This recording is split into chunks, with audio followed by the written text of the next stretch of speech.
Ladies and gentlemen, welcome to On the Sofa with Esther. And today with me, I have an incredible person. I always have incredible people on my show. His name is Waynne Vaughn. Waynne Vaughn. He is the um, husband of Wanda Vaughn of the Emotions. You remember the Emotions? So welcome. Ta-da! Fantastic. Waynne, thank you so much for taking the time to meet with me today. Now, I'm going to ask you the same question I ask all my guests. Who is Waynne in a nutshell, in a peanut shell, or a crab shell? No, I'm gonna take a crab shell because I love the taste of the delectable crustacean. And in a crab shell, I would be one that moves around a lot, and not to be a hermit crab, but the crab that has its own shell and own body, own kind of thought process. So I'm an independent thinker, and I think for myself. And I mean, I'm a simple soul. I'm not very complex, less movable parts. Mm. And I like to make people feel good, happy. I don't like to bring people down. I like to bring and uplift people and uplift humanity. Mm. So if I had a job to do in this world, it would be to uplift and give. And guess what? When I give, Mm. just blessings come to me without me trying to go off and say I need to do or whatever. But power to spoken word is the most powerful force on the universe. So when I say I want to do something and speak it, there's nothing I've not said that didn't happen. Excellent, excellent. You certainly are a man who is in control.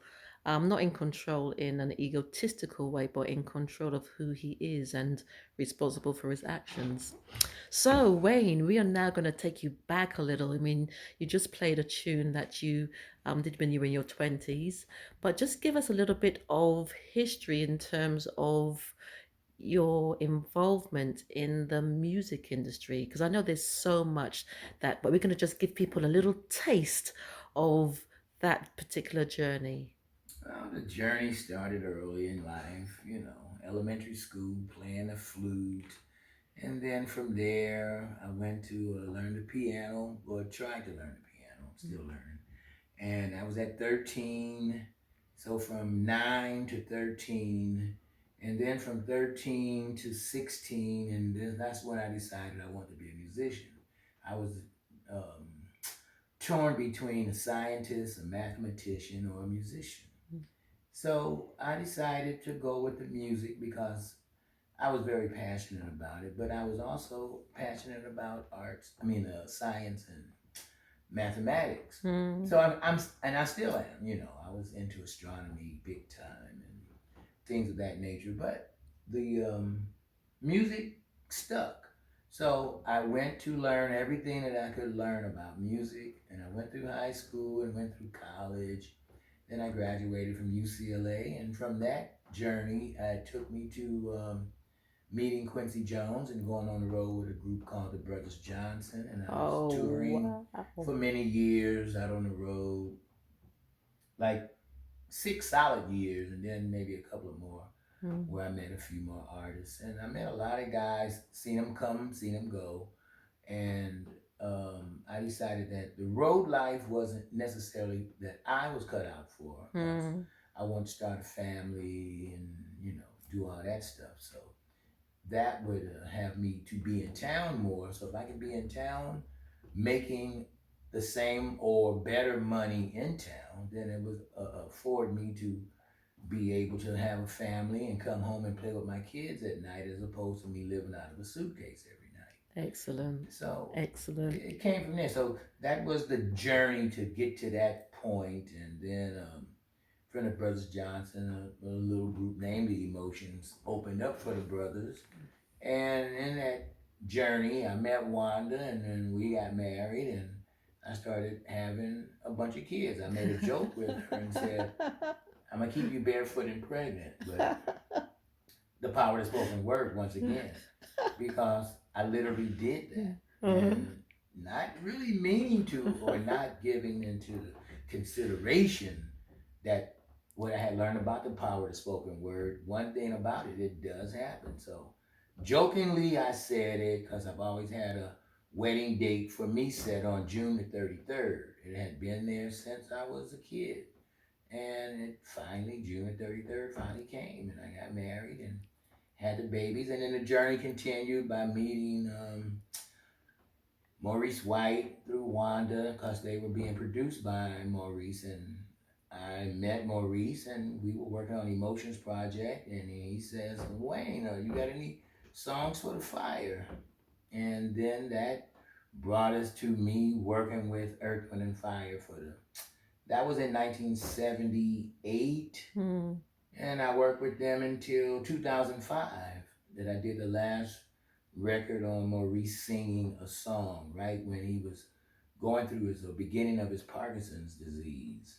And we had a great relationship. It was a lot of fun and we just kept doing music and he influenced me in a lot of ways. I was already who I was, but then his work ethic was outstanding. He Mm. was infectious with going in there and making stuff happen. So I came out of that relationship, and then we started, Wanda and I started having, with the kids and everything. I settled down into raising children and having fun doing that.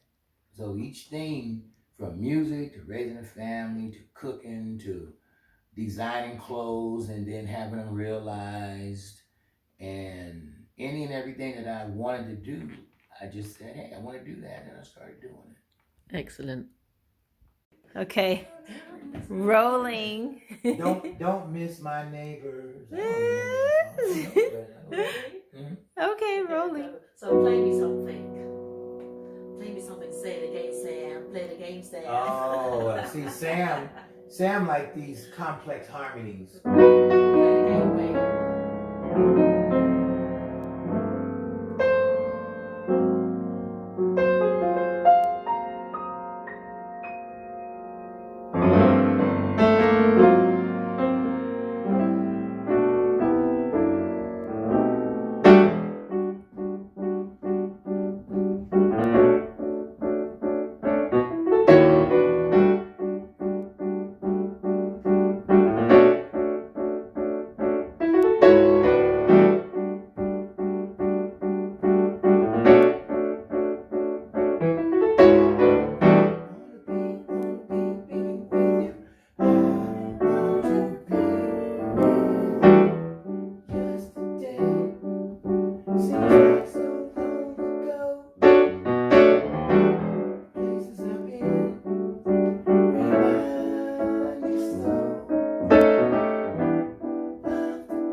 Hey, I don't sing. Sorry. Oh no, I'm just saying that was one of those songs of the 3 songs that we put on the Raise record. Mm-hmm. So that was one. And if you had a thought, that was the one that I thought was going to be the biggest song, Okay. not the other song. Well, hold on now. I just want to keep rolling because I know your editor can do this. Now that you all are conversing and he's not playing, it would be great to get a shot with both of you facing the camera in some way. Now, I like your seat because there's really nowhere else for you to sit. Dad, if you can some kind of way. Come over here. Okay, wait, that looks pretty good. Saying peace. That he was saying he thought. I just thought I Want to Be With You was going to be the big song because it kind of reminded me of the Beatles. I don't know why back in the day, but of course it was more complex than the Beatles. But it has had something. Wanna be with you.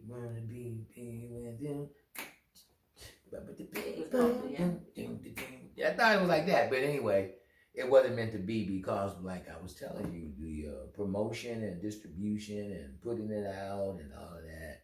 And if any one of those ingredients are missing in there, you got a souffle that fell. You know? So Let's Groove just happened to have all the components that it needed to get to that point. And, one and done. That was for the situation at that time. It was just good. So, but working with, like I said, the bands and Maurice and then the other things, I was just telling the kids, I don't keep a good mental mark of some of the things that I've done. So the one time we were in London, we were doing a group called, you came to London? Yeah, I produced a band over there. It was a band called Osabisa. And there was an African group out of Ghana, I think, or West Africa somewhere. And it was a model named Beverly Johnson. And Danny Sims is businessman, and he was, working in the music business, and he had a situation at Arista Records. Was it Arista? Yeah, I think. Anyway, he had a situation that he could get these 2 groups together, and he wanted 2 songs. They already had a whole record. So he wanted 2 more songs, and we ended up recording 2 songs in London on Osabisa.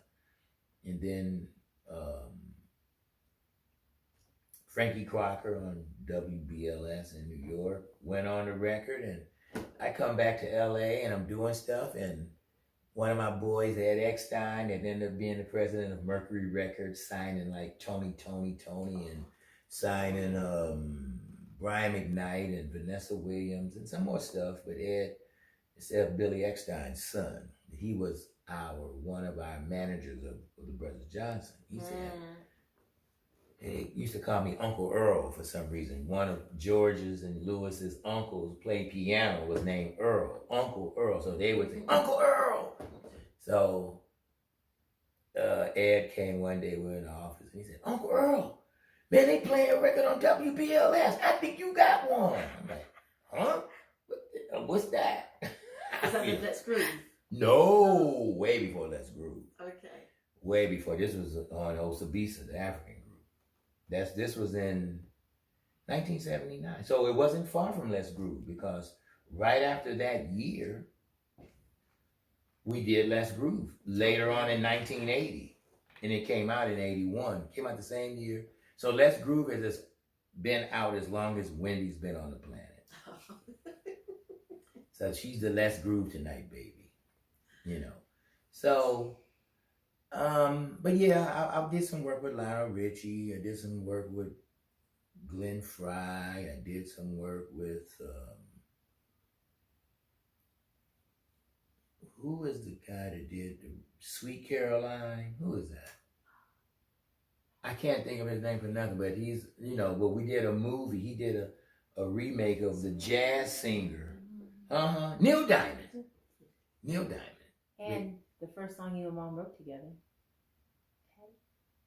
Oh yeah. We worked with Patti LaBelle and Aretha Franklin and some more people like that. Dropping now. But no, here's the thing. if somebody don't come and tell me these things, then I can be talking about it for 2 hours, and I will mention everything but those things because I literally don't remember. I mean, I remember when it's brought to my attention, but I don't keep a record of like, well, hey, look at my thing. I did this, I did this, I did this, I did this. No. You're just enjoying the process and going along through the process. Well, I'm just, yeah. I Doing mean, your thing. one of my biggest accomplishments, I was telling one thing at a seminar one time. I said, I think one of my biggest things was having a bunch of kids. You know, I mean, it was like that was more or just as or more accomplished than anything that I did as a musician. How many kids do you have, by the way? At 5. Okay. You know, Great accomplishment. you know, and it was just in terms of having a bunch of kids, it kept me, I don't know, it kept me rounded off, rooted, because anytime that I wanted to do something that maybe I would have to say, oh, these curtain climbers, I can't do that because I got to do this. Okay. And I come back to reality because sometimes I just want to say, hey, y'all go over there and play with each other and I'll see you later. And then sometime when Wanda would leave and go on the road or do something, I'm, you know, well, you know, it was, I was a great Mr. Mom. I had no problems with being a Mr. Mom because when I would go on the road or do something, then, you know, it was always, I would leave Wanda with the kids, but that's expected for the woman to do. But for the man to do, one thing good, I could comb hair. They would beg to differ with that one. I could cook. I could wash. I could iron. And I knew how to clean up, you know, after myself. So I never needed anyone to cook or clean or nothing. And as a matter of fact, Wanda would go, oh, honey, would you wash my white blouse and iron it? Okay, baby. And I'd be in there, because she can't, I mean, I know she can, but she prefers not to iron. Yeah, and I get that. You know, well, Wendy, I mean, same. I mean, my kids, I mean, I was the ironer. My brother and I could cook, we could clean, we could iron, we could do any and everything. He just passed away recently, and his wife came and said they had to hire a housekeeper because they didn't realize how much work that he did. Yeah. You know, keeping the house. I mean, I do 2 things. I'll keep the kitchen and keep the house and keep the cars clean. You know, I keep the cars, and then each one of my kids will come, Dad, it rained last night and would you wash my car? Hey, I just did all of this and I'm doing taxes and doing bills and okay. I'll go out and wash the cars. So then I'm washing 3 and 4 cars. So I go do that. So that's why. Hire or rent what would she say? Rent a man, but not in that sense. Well, here's the thing. What I do though, it's not work to me. I don't mind. And when I do something that I mind, I'll do just like Mom used to tell me back in the day, and I'll tell them and they know. I'll go, don't make me put my foot down now. Because that means ain't nothing going to happen. And my mom's had a real good attitude about going on strike. When she go on strike, no food, no wash, no money, nothing.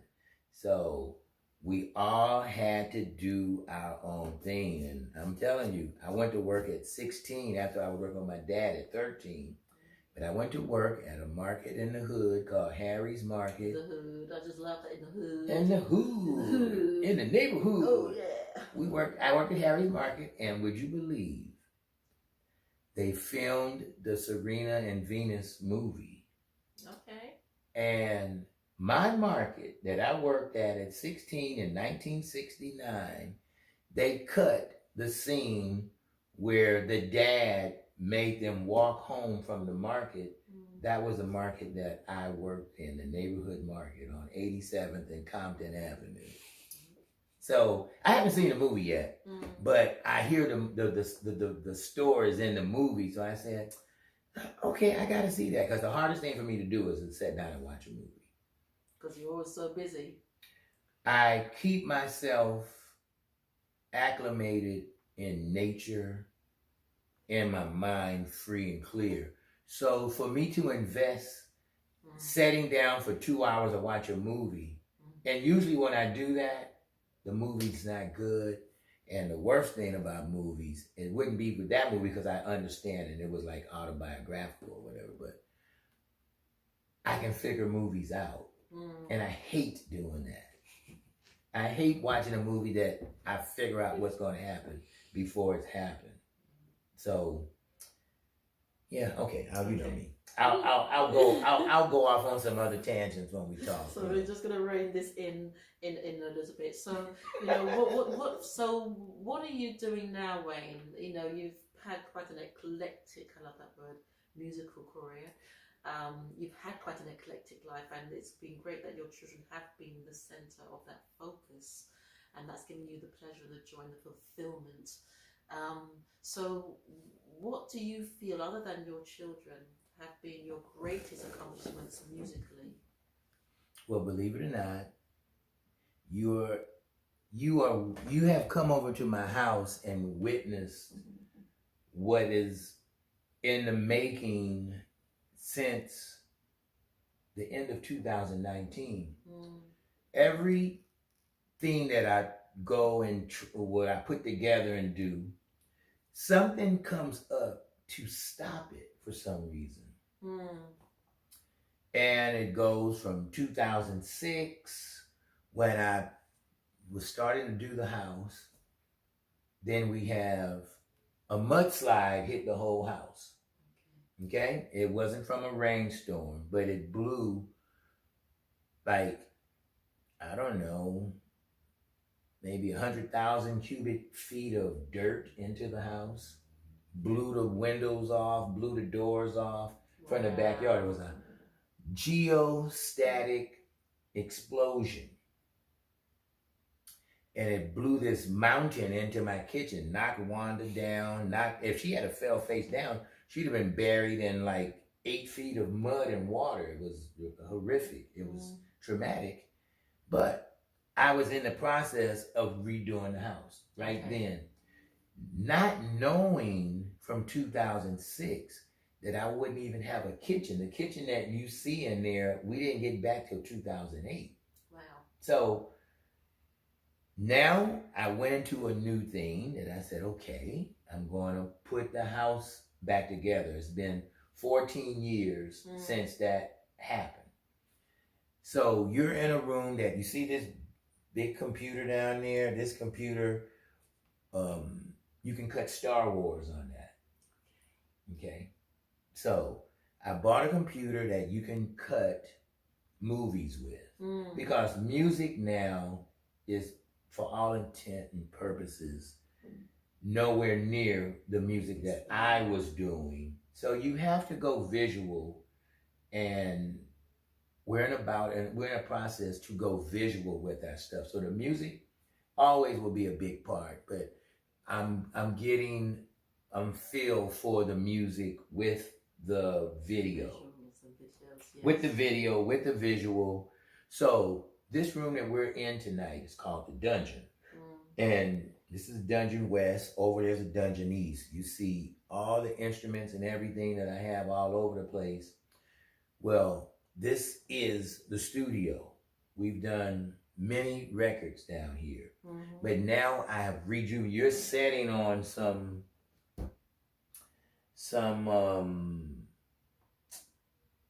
Focal monitors from Paris. I just got them in today. I ordered them at the end of December. It took that long because everything is backed up. So I had to be patient and go, okay. But I have JBLs, I have KRKs, I have more equipment than you can shake a stick at. But now we're putting it all together with why we have these lights up here, because we've started to do like with my kids are doing, like Waynne is coming over a little later and she's been doing the podcast. Okay, So she has yes. a podcast board. I just bought her a podcast board. And so she has that. So what we're doing, the new thing is, first of all, I'm making a set out of my whole house. The kids are all grown, so I'm using my house as my set. Excellent. So this is a set. So all this stuff you see, this is a SSL Dante board. So it all looks crazy. This is my vocoder over, not vocoder, talk box. And we got more stuff than you can shake a stick at. So now we have the cameras. So we are in the process of making visual along with the music. Now, have we been doing that all along? Yeah. Almost every song we do, we cut a video to it. But now the music is not the catalyst for the video. Okay. The video is going to be the catalyst for the music. So the music is going to be, because, you know, I can underscore and I can put some complex carbohydrates in another kind of vibe. So to make some real symphonic type of things to go along and make it dramatic or make it funny and light. So we're going to do that. You're going to get creative. I'm going to get to the point Bring it together. that I want to go outside of our comfort zone, outside the box, and create, just like you said. But it's like, not with the contrived. I'm not trying to make a hit. I will not try to make a hit again. But what I will do is try to enlighten and to do what we were talking about at the beginning of this whole thing, to bring the groove, uplift and edify and bring some hope to people that maybe don't have certain concepts in them or have an inkling or mustard seed. And all you got to do is have that much of faith for you to have great faith. Absolutely. You know, it's all kind of degrees of it. And I want to be more of a catalyst of that. And then the music will be a part of that. And then we do jam sessions all the time. Matter of fact, we're about to do a barbecue coming up in May. And there was more musicians at the one in August than it was regular people. Everybody there were musicians. And one of my boys brought a PA system that was, young Jeff brought a PA that was the size of, you could have done the Greek theater with this, an amphitheater outdoors. Well, we just did it in an open air Griffith Park, and we had so many bad musicians that you would know that everybody's played with everybody, and just bringing people together. But one thing for sure, the music is not dead, but it's just a different way to do what we used to do. But we're back. And on that note, and winding down, I'm going to ask you to give us another rendition of something, because the music isn't dead. So I'd like you sort of to play out with something that you think is going to be, that's really going to reach out and touch people. know. So, and your daughter is saying in the background she knows what that's going to be. Going to go out with a big bang. With that is not, Wendy want me to play something that's not finished, and I don't know if I want to put that out. You know, Want to Be With You is finished. That other 22-year-old song, that's all copywritten and finished. Oh, Well, just well, one, side just by one thing. I'm side. going to get up and leave you to think about what you want to play out with. So, ladies and gentlemen, we're going to have some sort of rendition from Waynne Vaughn. She's asking me, ladies and gentlemen, to do stuff that well, let me see.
Look up. Look down. Let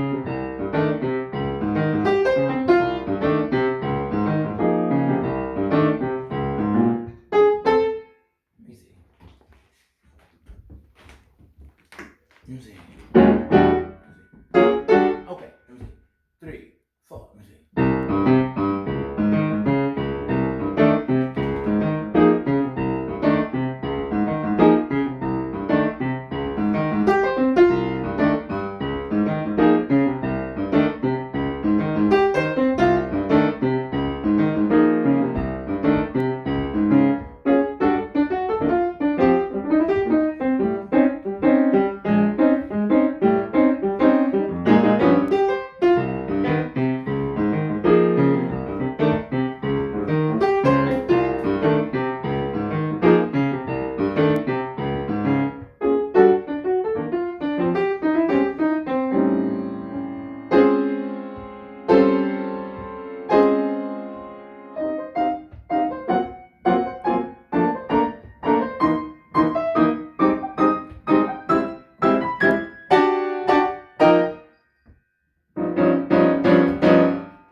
That was a little song that I used to love when I was growing up by Wayne Shorter called Speak No Evil. So that little vibe of the arrangement is something that we are going to lay because I have one of my daughters that loves to dance salsa. She's dancing with her high heels on travertine floor, and I got the mic on there. So we're recording the so that bass line is going with her foot pattern. Excellent. And it makes interesting listening, and you can dance to it too, because now this is about everything that I want to do in this next dispensation of music. I want it to be danceable, even though in my without trying, I'm more like ballad, kind of funky, but slow. It's not like make you want to dance. Yes. But tempo is free. So if I make it, faster and danceable, then it would be. So just my natural thing is going to be more slower and stuff. And also,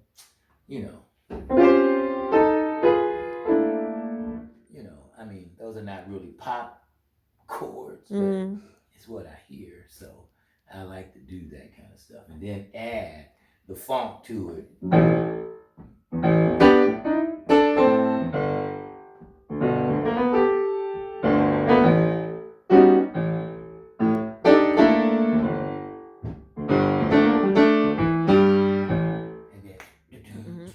So, and we just vibing and trying to make, but I just don't want to do the same thing I've been doing all the time in my life. So I'm searching for these particular type of things, and if I keep searching, I'll find it. It's being complex right now. Okay, excellent.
Fantastic. And what was that? That was a song I wrote, or did when I was about 22 years old, and Just never played it. And I Mm. ended up recording it in the 90s, like 95. And what's the theme, the title of it? It was called the Brazilian Tune. That was just because of a lack of another lyric or another title, but I always thought it was Brazilian, but it was sort of like a Brazilian kind with a salsa kind of, and a hodgepodge of things. Mm. I didn't know what I was doing at 22. I was just having fun. Okay.